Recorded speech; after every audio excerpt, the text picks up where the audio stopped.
anybody offering up a bill here yet. Well, yeah, offering up a bill would require a fight. I mean, it Yeah. would require actually going on the record about this. I mean, look, as far as what Jeff Sessions is doing, I mean, this is all going to be executed by prosecutors.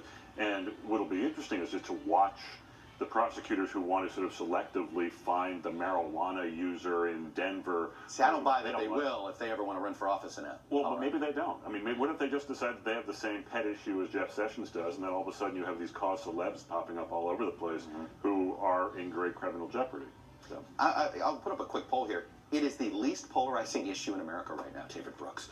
Literally over 50% support among Democrats, Independents, and Republicans. It is the only social issue where the lines are actually moved together. Yeah, the argument against it is that for upper middle class kids, the weed is fine, but there are 9 million people men outside the labor force, and they can't pass a drug test and they can't get a job, and for those guys, the prevalence of weed is a problem. And so I can see there is a little argument for it. The Sessions thing is interesting to me because you got all these people in Trump world, like Sessions, like Lindsey Graham, who are trying to do something good for the country, or what they believe is good for the country, and they're stuck working with this guy Trump. And they're stuck in an administration which is a snake pit with no sense of camaraderie, no sense of teamwork.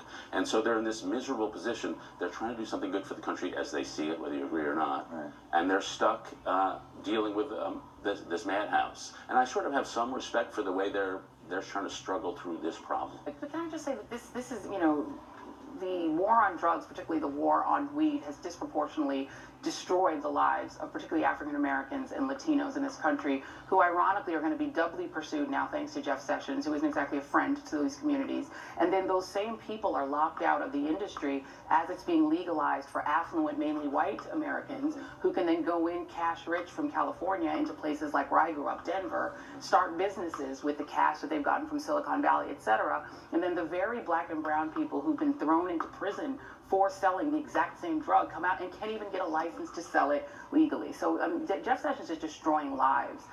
He seems to be in the business of destroying lives. I don't see it as doing a thing that's good for the country. I don't think that's exactly fair. You know, there's a lot of ambivalence among conservatives about pot and about legalization, and I think what we see is the reflection of that. There is the "don't tread on me" libertarian strain that thinks that people should be allowed to do what they want to do. There's the other strain that thinks that drugs are a corrosive influence, and they are in fact harming the very communities that you talk about. And I don't think that there is much argument that it is very harmful to certain people that can sit around, not work, and have access to drugs legally that perhaps are going to make their fate even worse. But there's another question here which is very interesting, a subtext. We're all talking about Jeff Sessions as if he's kind of a pretty good, pretty serious guy in this administration. May not like these decisions, but no one's saying he's the worst man in this administration. That's a big... Well, wait a minute, but here's what's amazing. Yeah. Except Mark Meadows and Jim Jordan, who want him to resign, two key members of the Freedom, and I know it's Russia-related. He doesn't have a friend in what? If anybody needs a dog in this town, I think it's Jeff Sessions. Yeah, he better get one if he wants a friend. The president wants him out.